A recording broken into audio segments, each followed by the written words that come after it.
गद्यांश संख्या 4।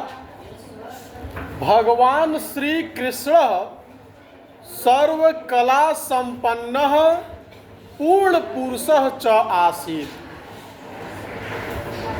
भगवान श्री कृष्ण सभी कलाओं से संपन्न और संपूर्ण पुरुष थे या संपूर्ण पुरुष माने जाते हैं। संपूर्ण पुरुष का मतलब पूरी तरह से जो व्यक्ति जिसके अंदर हर प्रकार के गुण हो।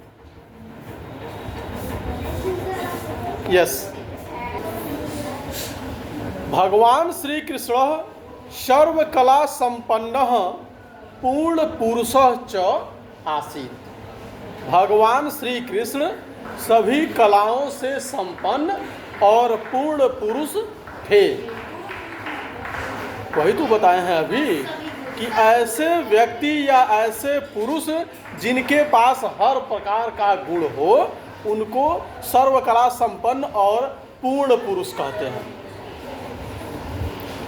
भारतीय दर्शने संस्कृतौ च तस्य स्थानं महत्वपूर्णम् अस्ति। भारतीय दर्शन में, भारतीय संस्कृति में उनका स्थान महत्वपूर्ण है। किसका? हाँ, भगवान श्री कृष्ण का। भारतीय दर्शन और संस्कृति में भगवान श्री कृष्ण का स्थान जो है वो महत्वपूर्ण है। वस्तुतः तस्य जीवनम अतीव संघर्षपूर्णम आसीत्। वास्तव में उनका जीवन बहुत ही संघर्षों से भरा हुआ था। तस्य जन्म मथुरायाम कंसस्य कारागारे अभवत्। उनका जन्म मथुरा में कंस के कारागार में हुआ था। किनका जन्म? कहाँ हुआ था? हाँ, मथुरा में कंस के कारागार यानी कि जेल में। तस्य माता देवकी पिता च वसुदेव आसीत्। उनके माता देवकी और पिता वसुदेव थे। यानी कि भगवान श्री कृष्ण की माता का नाम देवकी और पिता का नाम वसुदेव था। तो उनके पिता का नाम वसुदेव है, इसीलिए भगवान श्री कृष्ण को वासुदेव कृष्ण भी कहते हैं।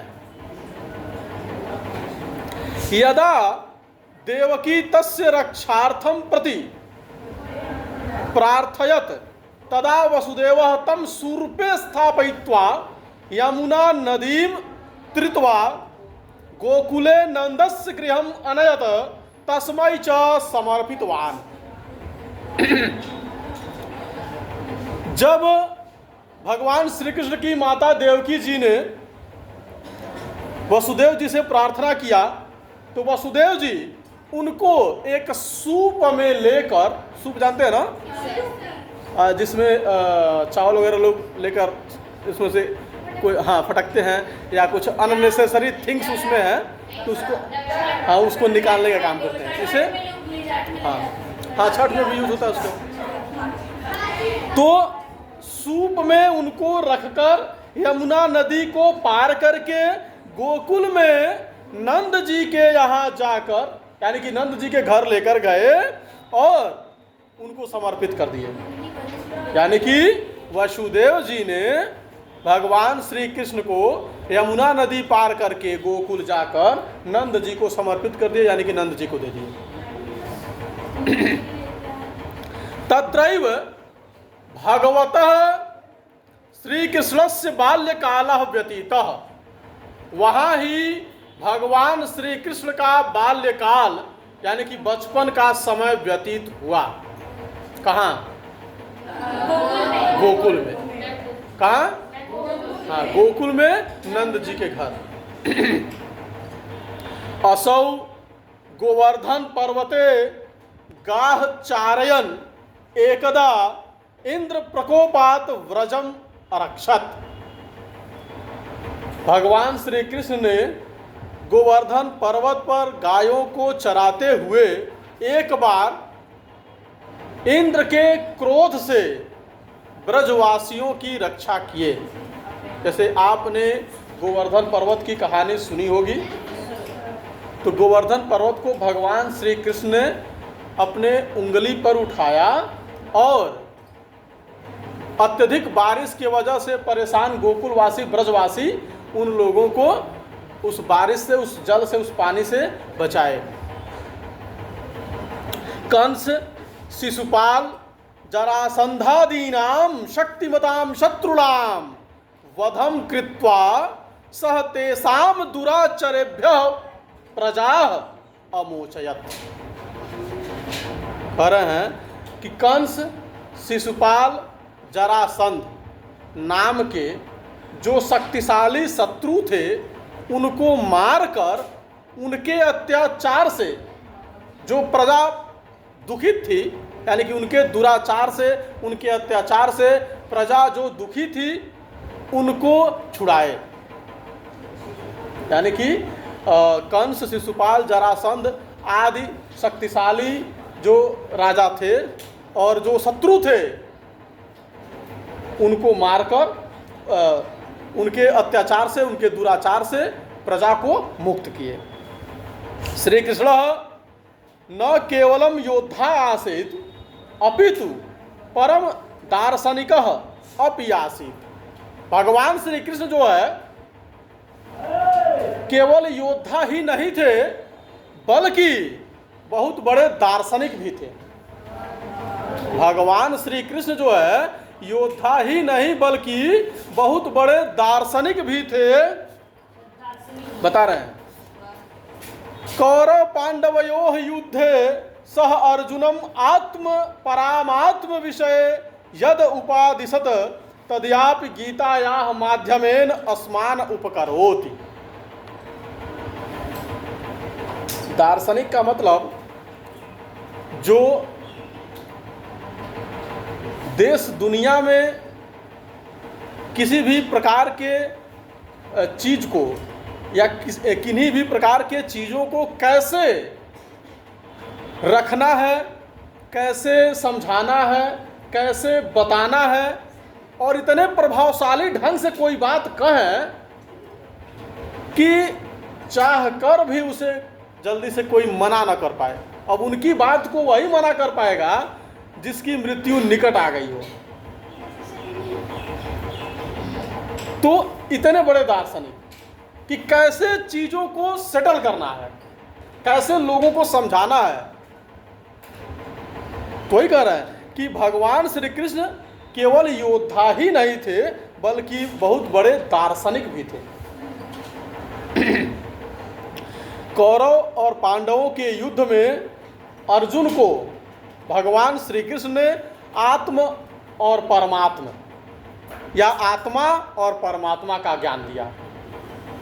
यानी कि उन्होंने बताया कि वासांस जीर्णानि यथा विहाय नवानि गृह्णाति नरो पराणि तथा शरीराणि जिहाय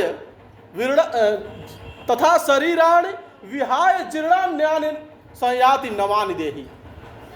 जैसे आराध्य कसोदन जाइए, जैसे मनुष्य वस्त्र पहनता है, वस्त्र खराब हो जाता है, उस वस्त्र को फेंक देता है, फिर नया वस्त्र धारण करता है, उसी प्रकार आत्मा जो है शरीर में प्रवेश करती है और वह शरीर जब जीर्ण शीर्ण पुराना हो जाता है उस शरीर को त्याग कर दूसरे शरीर में चली जाती है। यानी कि आत्मा नहीं मरती है। कहने का मतलब यह नहीं, आत्मा का चेहरा नहीं होता है, आत्मा नहीं मरती है। वही कह रहा है कि नैनम छिंदन्ति शस्त्राणि नैनम दहति पावकः न चैनम क्लेदयन्त्यापो न शोषयति मारुतः। आत्मा को कोई शस्त्र काट नहीं सकता। नैनम छिंदन्ति शस्त्राणि नैनम दहति पावकः, आत्मा को अग्नि जला नहीं सकती, आत्मा को जल गीला नहीं कर सकता और आत्मा को वायु सुखा नहीं सकती। आत्मा अजर अमर है। बस होता क्या है कि आत्मा एक शरीर को छोड़कर दूसरे शरीर में पहुंच जाता है। तो ये ज्ञान भगवान श्री कृष्ण ने अर्जुन को दिया गीता के उपदेश के माध्यम से। धन्यः खलु भगवान श्री कृष्णः धन्याच्चे अयम भारत भूमि। धन्य है ऐसे भगवान श्री कृष्ण और धन्य है हमारी भारत भूमि, जिस भूमि पर भगवान श्री कृष्ण का जन्म हुआ। सारी बात समझ में?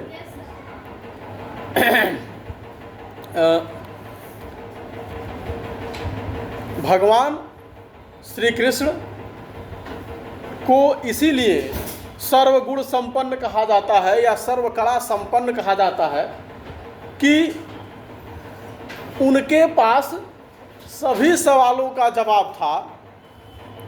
अगर सत्य को जानना चाहते हैं, मतलब उनके टाइम में जो भी था, अगर वो जानना चाहता था कि वास्तव में सत्य क्या है, तो वह उसको जरूर बताते, जो कोई भी।